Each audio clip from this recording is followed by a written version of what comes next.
had 3 debates now, everything from a cage fight That's not right, Scott. You have supported it's only 2 pages. to Tea Party. Surely everybody has one redeeming feature. Scott's absolutely committed to his nation, and I admire that. The thing about Anthony that I've always admired is that he's never forgot where he's come from.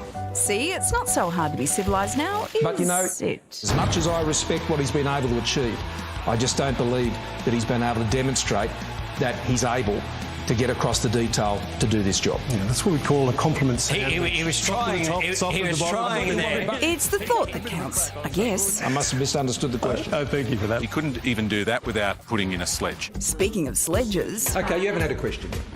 Are you tired? You seem tired. you seem tired. The ultimate in undercover I insults. saw a frown earlier.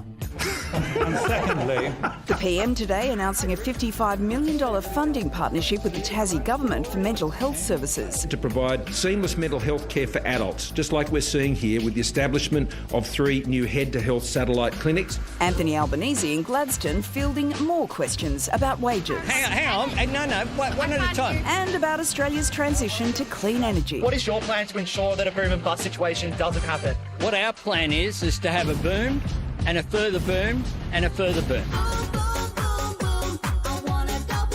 Boom, boom. It's pretty steamy out here. Josh Frydenberg too was feeling the heat. Behind in the polls, the Treasurer today came out swinging on just about every media outlet. My opponent in Kooyong, the so-called independent, Who's a former long-standing member of the Labor Party. who sought to conceal that political background. And they're asking the community for their vote, So that's the clear choice. a very clear choice. Let me be very clear. That's the clear choice people are facing. Frydenberg dragging his opponent and distancing himself from his own leader I would use different language to what the Prime Minister has used. in an attempt to win back votes. But will it be enough to salvage a win, or is it time's up for the Treasurer? Boom. And the Treasurer, Josh Frydenberg, joins us now. Waleed, that is not Federal Treasurer Josh Frydenberg. That's an empty chair. Yes, Kate. Yes. Yes, it is. Well, it turns out during this election campaign, we have repeatedly tried to bring the Treasurer to the hundreds of thousands of Aussies watching the project.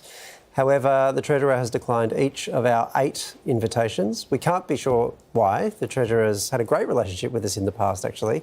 It seems to us that he's just refusing to come on. It's possible that he thinks you may have already made up your minds, and so he doesn't trust his ability to persuade you in that context, or perhaps there are some other reasons that he's worried about appearing. Either way, Treasurer, the invitation remains open, and I'm sure there are project viewers, for example, watching from the seat of Kooyong, who would particularly like to hear from you. Was that actually the seat of Kooyong that was there? There it is. I'll have to fact check. Can we ask, are you the seat of Kooyong? No, he's tight-lipped. Tight-lipped. No comment.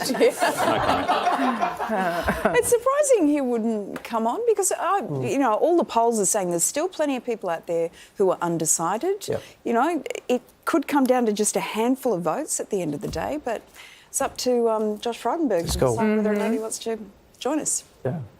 I don't know. I feel like there's something in this election campaign that just feels odd. It's different so odd. And you know what I find particularly odd is in the lead up, not in the lead up to the election, but just in life generally, which I'd noticed particularly coming back from having been away, how binary people were in their views on everything, how diametrically opposed, how vicious they were if someone had an opposing view, and I haven't talked to my father-in-law in 3 years because he votes Liberal, that kind of mindset. But since they called the election, no one seems to be talking about it. Like there's a bit of, did you watch or what do you think's going to happen? But all the hiss seems to have been taken out of people. It's though we know we're going to be eaten by the lions or the tigers, and people are just like, yeah, maybe. Maybe everyone's taking their cues from the seat of Kooyong.